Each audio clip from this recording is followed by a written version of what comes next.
Good evening and welcome to Primetime News here on TV1. For the News First team, I am Disal Kapugi. And I'm Naveksha Gunasekara. We start off by taking a look at your headlines for tonight.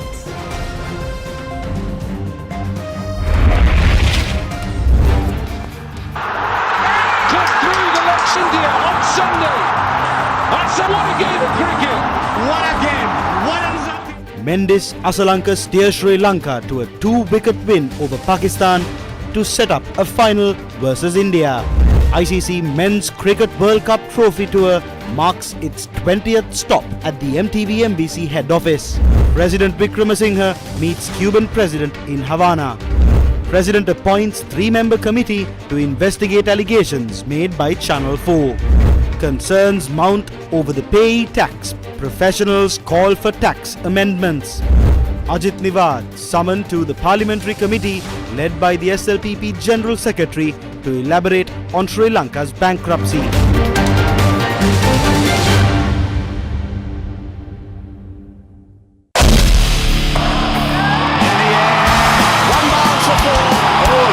Chance as well. It's all right for four.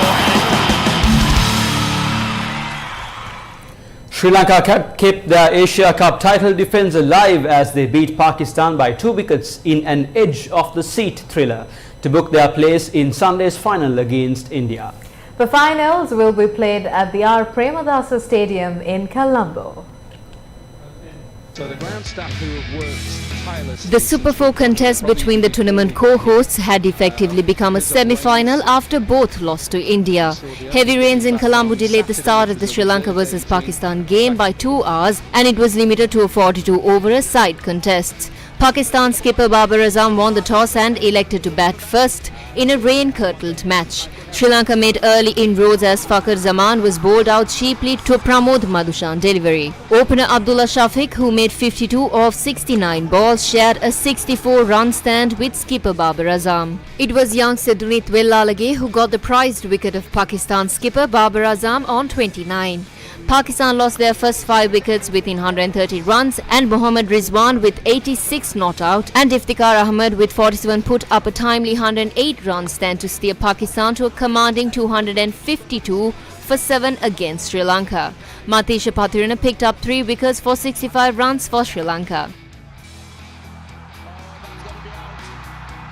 Sri Lanka's chase was opened by Pathum Nissanka and Kusal Janit Pereira, who made a comeback to the ODI side. Shadab Khan caught Pathum Nissanka off his own bowling and then ran out Kusal Pereira to peg back Sri Lanka, but the collapse Pakistan needed did not materialise. Kusal Janit made a quick 17 with 4 drives to the boundary line, while Pathum Nissanka contributed to the innings with 29. Kusal made his whoosh smash 91 and Sadir Samaravikrama, who was denied a half-century at 48, forged a 100-run stand to put Sri Lanka's chase back on track. It was Charit Asalanka who steadied the chase for Sri Lanka while losing partners at regular intervals for low scores, including skipper Dasun Shanaka. Sri Lanka has to score 8 runs in the final over and Pakistan put forward Zaman Khan to ensure that Sri Lanka do not chase down the target. There was more weight on the laurels of Asalanka when he lost Pramod Madushan. However, he steadied his nerves to smash a 4 in the first ball of the last over. It all came down to 2 runs in 1 ball and a quick chip from Asalanka secured Sri Lanka's victory over Pakistan. Cut through the left side. And it will be Sri Lanka who will reach the Asia Cup final for the 11th time. Charit Asalanka was unbeaten on 49 when Sri Lanka clinched a 2-wicket win. Congratulations, they're in the final for 11th time. They're going to face India on Sunday. And what an innings from Asalanka. Sri Lanka will clash with India on Sunday as the winners will be crowned the champions of Asia. I told to Matisha run very hard and we'll try to get 2 runs. 2 things was in my mind. Actually, I thought first he gonna bowl bouncer. Otherwise, he gonna bowl a yorker. Then he tried to slow bowl yorker and it worked for my side. The finals will be televised live on TV1, the official local broadcasting rights holder of the Asia Cup 2023 from 2 p.m. and can also be watched via www.sirasatv.lk.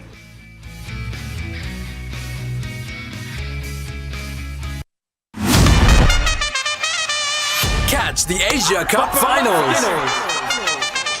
Live at the Yes 101 screenings this Sunday the 17th at CRNFC 3 p.m. onwards. For passers, text 0755 000 101 in association with TV1.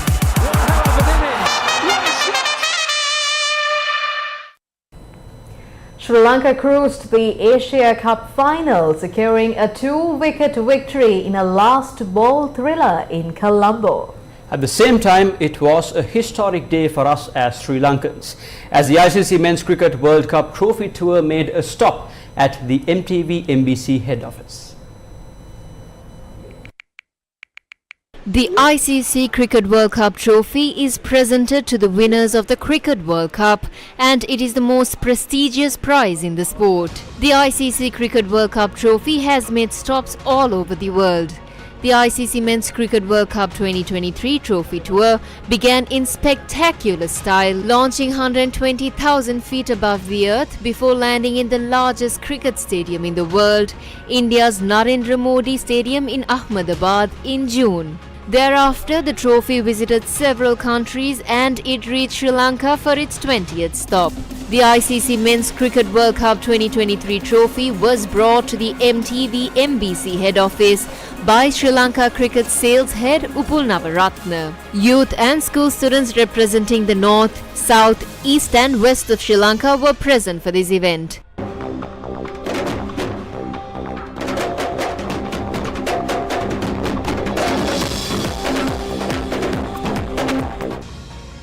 Students from President's College Maharagama, St. John's College Jaffna, Sri Medankara Mahavidyalaya Horana, Mapalagama Sirisunanda National School, Dudley Senanayaka Mahavidyalaya Colombo, Kalladi Mohutuwana Vipulavanam Vidyalaya Batikalo, St. Benedict's College Colombo, President's College Kotte, Mahanama College Colombo, CMS College Kotte, St. Thomas's College Mount Lavinia, Nalanda College Colombo, Victoria College Jaffna and several other schools attended the event with much enthusiasm. It is indeed a momentous occasion for us here at MTV and MBC, Sri Lanka's #1 TV and radio network. I first and foremost would like to recognize the presence of all you wonderful young Sri Lankans here who've come here to celebrate the arrival of the ICC Cricket World Cup here at the MTV MBC headquarters. You've come here from the north, the south, the east and the west, and we appreciate your effort, we appreciate your presence. You are the future of this country and we love the fact that you're here. I'd also like to recognize the reason that we are all here to celebrate this wonderful cup. A cup that unites not just countries but a cup that unites the world and is very special to Sri Lanka. Because we remember in 1996, this cup united the whole of Sri Lanka. This is a young nation. You are young people. Our chairman, Mr. Sashi Rajamandran, is a young, energetic leader who is giving us young, energetic leadership. This nation has young dreams, and I think part of that dream is bringing this cup back home to Sri Lanka. Our team is a young team, and as we saw yesterday, they've performed exceptionally well despite the challenges, and our hopes are with them on Sunday as they face the Asia Cup finals. My dear friends, this cup signifies not just cricket, but all of our dreams and aspirations for our young nation. Let's hope and pray that Sri Lanka does its best. මේ අලංකාර කුසලානය නැවත වාරයක් අපේ මව් රටට රැගෙන ඒවි කියන විශ්වාසය. We hope and pray that the World Cup will return to Sri Lanka again, to our motherland. We hope to bring the blessings of all who join us via Sirasa TV, Shakti TV, TV1, Sirasa FM, YFM, Yes FM, Shakti FM and Legends FM at this time. FM නාලිකාව ඔස්සේත් අපි අපේ බලාපොරොත්තු අපේ ආශිර්වාදයන් වාතලයට මුසු කරමින් අප ඊ타මත්ම නිහතමානීව සතුටට පත්වනවා. It's a historic moment for MTV, historic moment for Capital Maharaja Group that we are hosting the ICC World Cup trophy. We thank ICC, we also thank the Sri Lankan cricket for giving us this moment to host the trophy here, which is the 20th location now, and from here it will go to India, Ahmedabad, for the opening of the World Cup match there. I'm very delighted, and once again I'm here to say that Capital Maharaja Group has always been promoting the sports in Sri Lanka. Only for a few years there was stop, but we have come back since the last World Cup in 2022. Then we had the qualifier matches, and now the Asia Cup going on. So happy to see India and Sri Lanka playing the finals, and I wish that India and Sri Lanka play the finals in the World Cup too. Well, it is not easy to pose for a photograph with this trophy.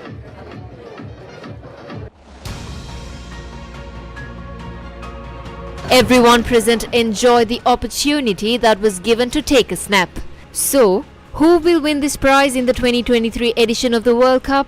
MTV MBC will bring you all the action on both TV and radio.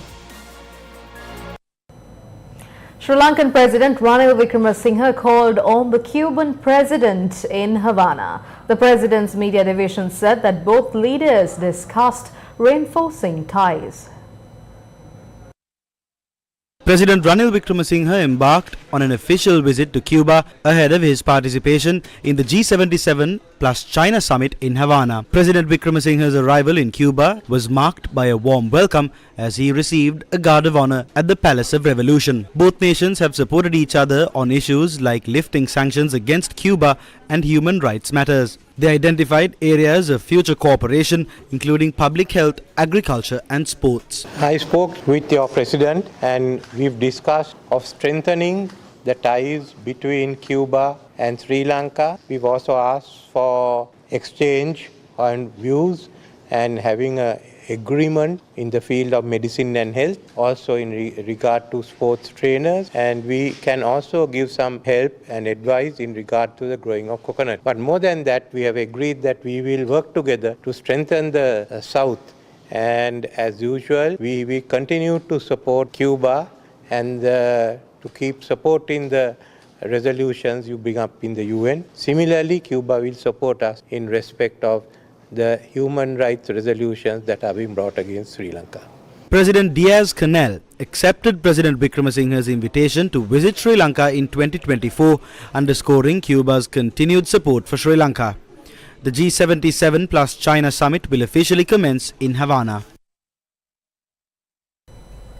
The International Day of Democracy is marked on the 15th of September each year, and this year's theme is Empowering the Next Generation.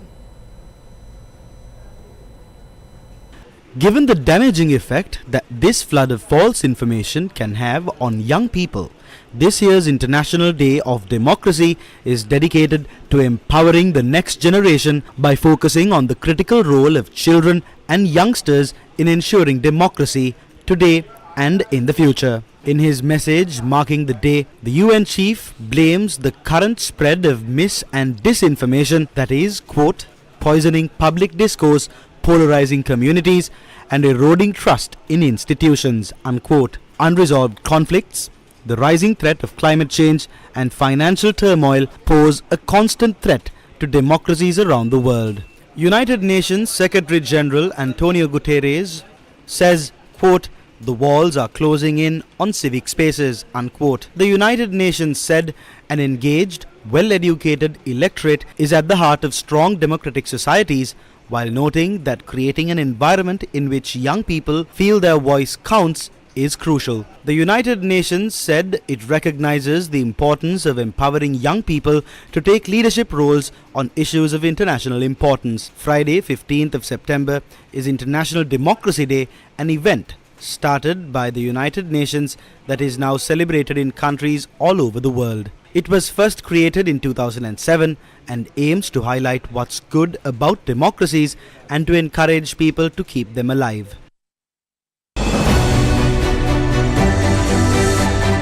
United Nations International Day of Democracy. It promotes equality, protects individual rights, and fosters accountability through regular elections. It's a platform for diverse voices to be heard and for peaceful resolution of conflict. Democracy encourages civic engagement, upholds the rule of law, and allows for checks and balances. In essence, it's a framework that empowers people to shape the direction of their nation, fostering a sense of ownership and responsibility in governance. Democracy can be considered as one of greatest achievement of humanity. Democracy has contributed greatly to human society through its. When it comes to higher education, a number of research and surveys have found out that democracy and higher education are interconnected. When it comes to Sri Lanka as well, we enjoy a number of rights and opportunities because Sri Lanka is a democratic country. As a university student, I must say that university life always work in line with democratic principles and practice. For example, students enjoy academic freedom where they can freely exchange their ideas and enhance their knowledge. In addition to that, students are encouraged to engage in civic democratic practices such as student union elections, debates, forums. All in all, I once again say that university provides an environment where democratic value, principles and practices can be nurtured and developed. Democracy. Nowadays, everyone is talking about democracy. But what is democracy? Democracy is a valuable thing, especially for our young people. I think as young people in this country, we have to learn about it. We have to protect. At the same time, we have to protect this democracy for our next generation. So I think on this day, on this special day, we have to read about it, we have to learn about it. At the same time, we have to protect it for our future generation. So democracy is valuable. B-Force, empowering the next generation. The People's Action for Free and Fair Elections said that the people of Sri Lanka are gradually losing their democratic rights. The world marks the International Day for Democracy. However, the people of Sri Lanka have been deprived of their right to elect their representatives. No one has a clue about when the next election will take place. Parliament, which has control over public finances, allocated funds for the elections. However, one person via a circular suspended the process of releasing funds to the Election Commission. Is this democracy? We celebrate the day for youth, but there is no recognition for youth. We celebrate Women's Day. However, there is insufficient female representation in politics at less than 5%. We celebrate Elders' Day, but the elders are dying. We are marking the International Day for Democracy, but there are no elections.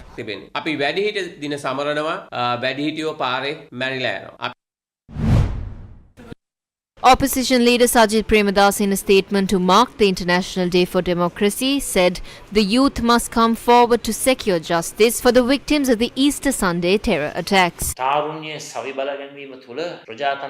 This year's theme for the International Day of Democracy is empowering the next generation.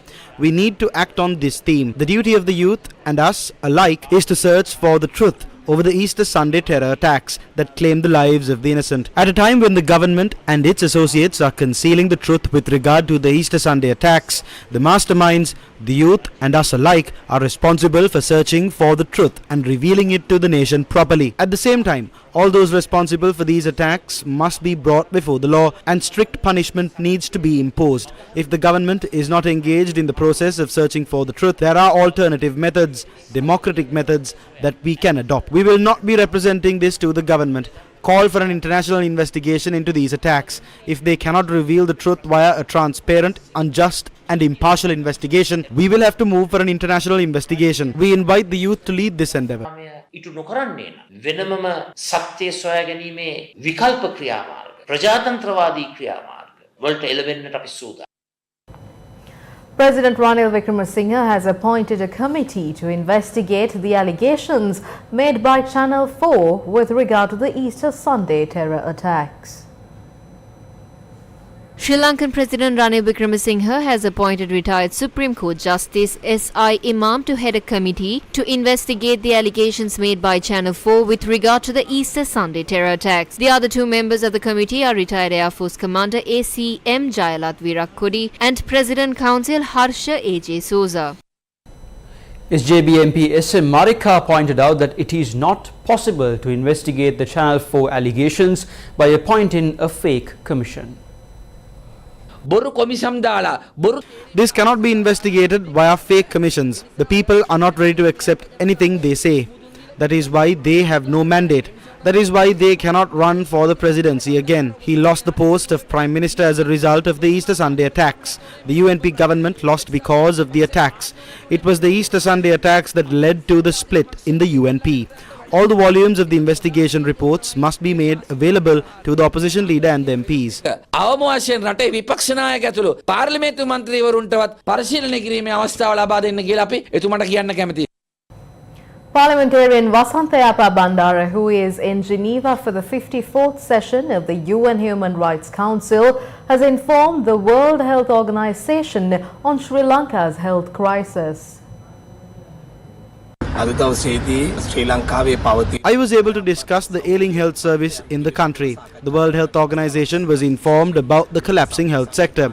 We are aware of the policies adopted by the country's health officials, and those policies and actions inconvenience the public. The conduct of the health minister during the no confidence motion debate and the conduct of the government were disappointing. They discussed other things instead of the collapse in the health sector. That is why it was called to the UNHRC. Access to healthcare is part of human rights. News first with the people. Acting Finance Minister Ranjit Siambalapitiya said that the domestic debt optimization process will be completed by next week. Now, he made these comments while commenting on the ongoing IMF review program. The domestic debt optimization program is going ahead successfully. We completed the optimization of development bonds in July. We concluded the restructuring process of the retirement funds. Now we have to conclude the restructuring of central bank bonds and the advance payments made to the government. The IMF is advising us to strengthen our economy. Therefore, we need to strengthen our economy. We have understood this task and the government is attempting to achieve these goals. We have achieved the results of these attempts as well.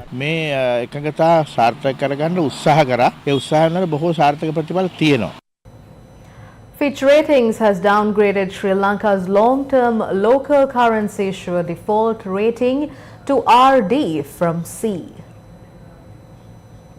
Fitch Ratings said the ratings on its local currency bonds tendered in the domestic debt exchange have been downgraded to D from C. Sri Lanka's other 4 local currency bonds not tendered in the domestic debt exchange have been affirmed at C. The long-term foreign currency IDR has been affirmed at RD and the ratings on Sri Lanka's foreign currency bonds have been affirmed at D.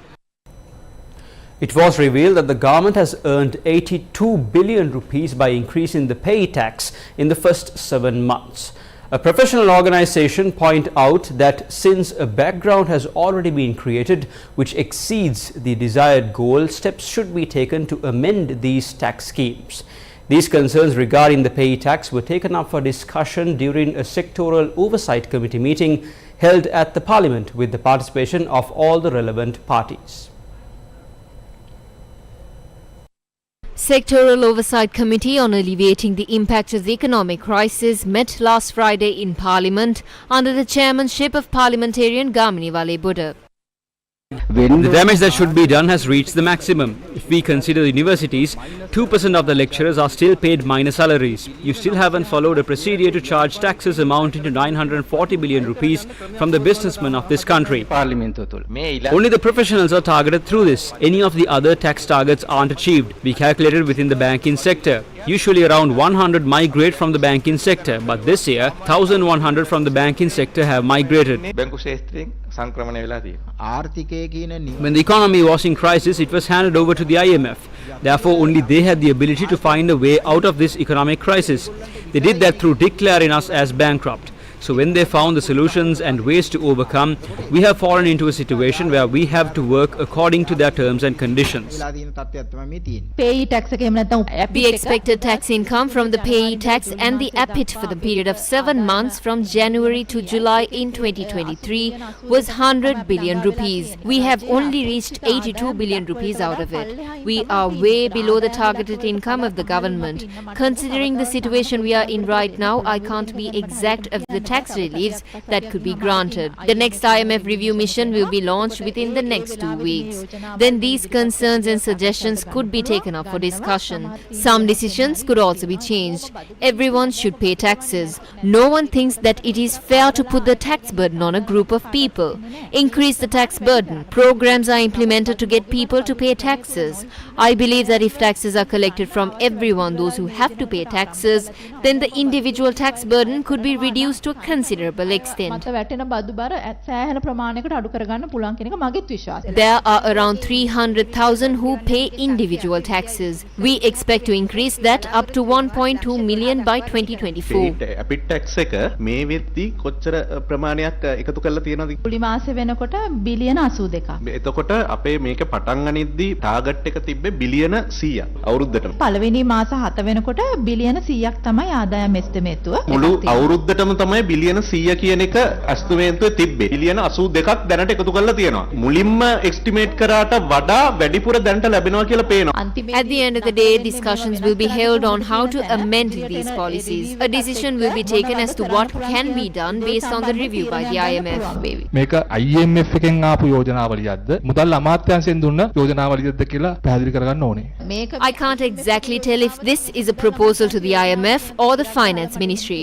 The tax bill draft will be presented in the Parliament based on the amount already collected. If you check that, you will realize a large number of tax exemptions granted. More than 50% have been awarded tax exemptions through that.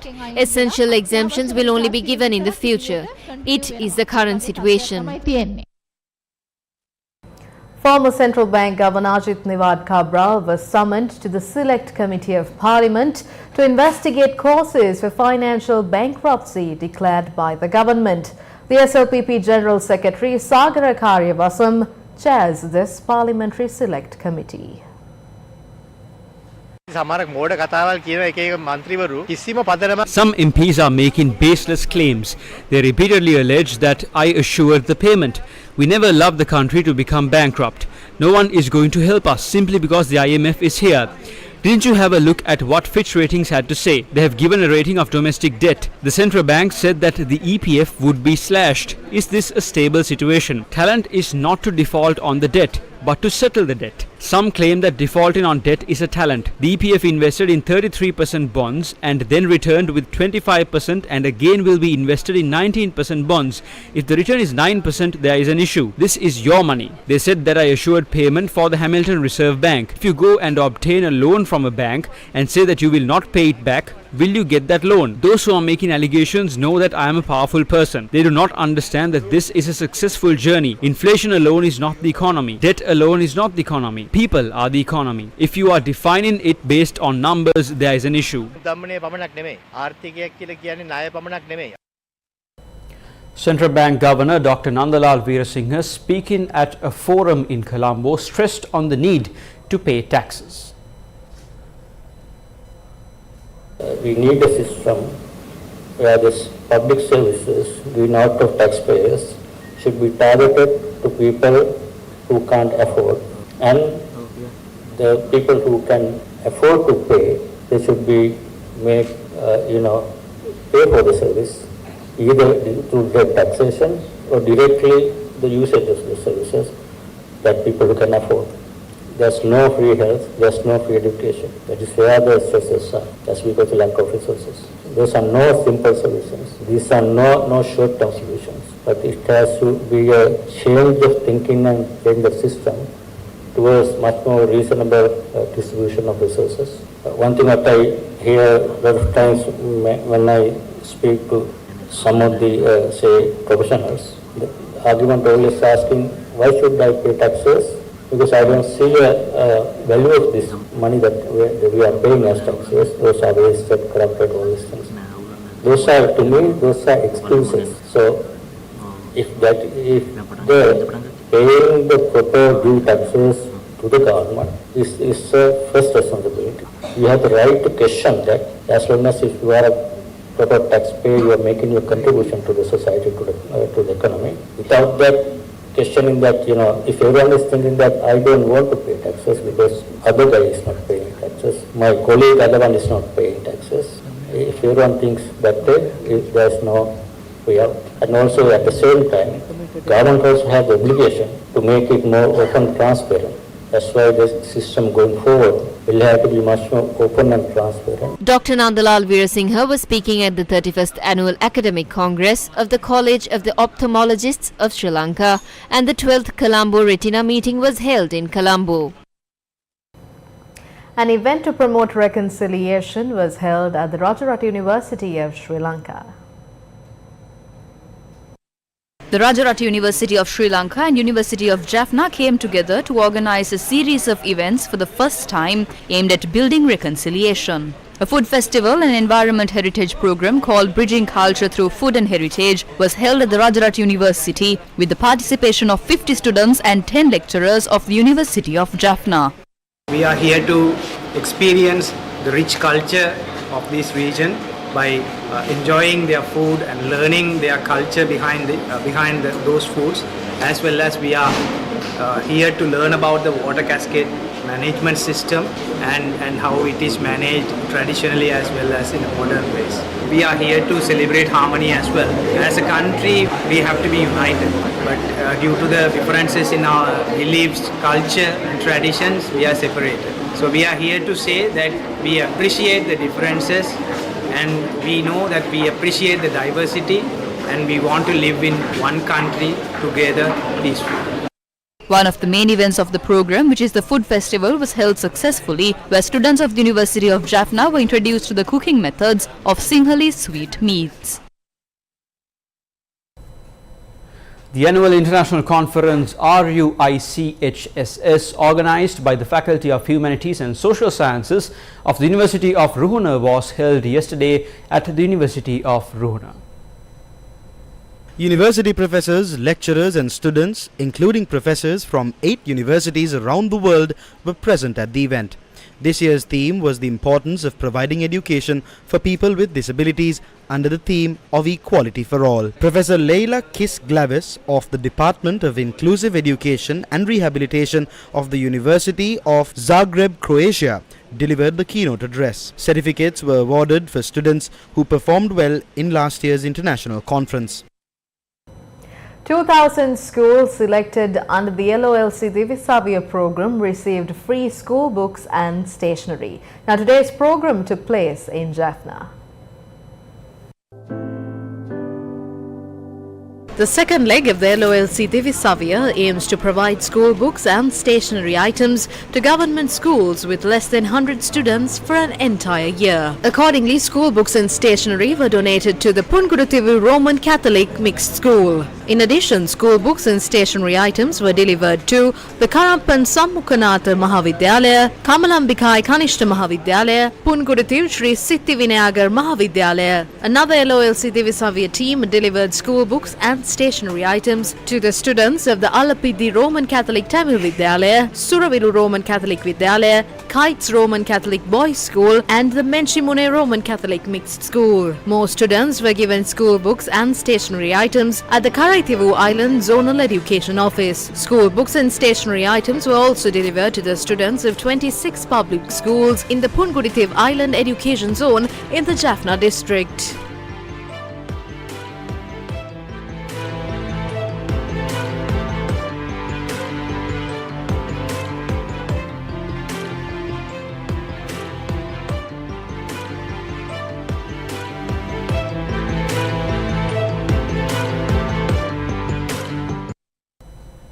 A knowledge sharing session was held today to share perspectives on the constitutionality of the proposed Broadcasting Regulatory Commission Act with 2 legal luminaries in attendance. Presentations were done by retired Supreme Court Justice Honorable Rohini Marasinghe as well as President's Counsel Dr. Jampati Vikramaratna to create awareness on the provisions of the draft bill. The meeting also discussed international best practices pertaining to the broadcast landscape in the United Kingdom and India as well as other jurisdictions. Attention was also drawn to several international conventions that Sri Lanka is a party to, several provisions of which would be violated in the event the draft broadcasting regulatory bill is enacted. The meeting saw the participation of most leading broadcasters in Sri Lanka. It was also concluded that several of the provisions of the draft bill were unconstitutional and against the rule of law and accordingly should not be proceeded with.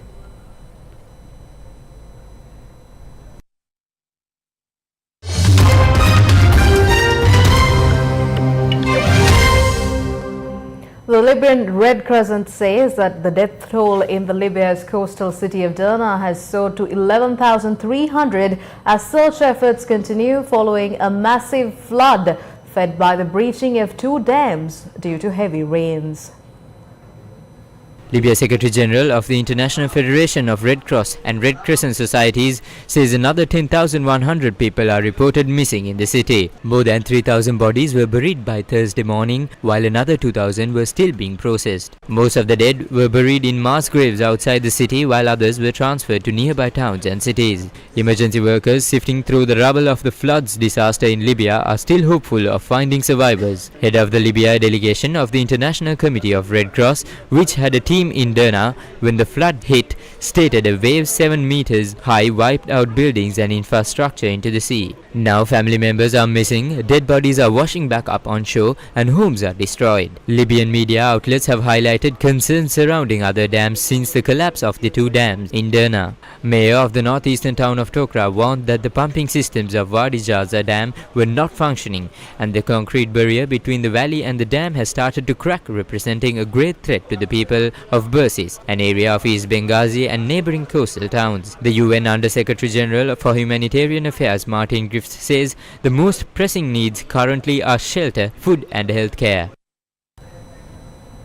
And that's a wrap of Primetime News for tonight. Thank you for watching. For the News First team, I'm Naveksha Gunasekara.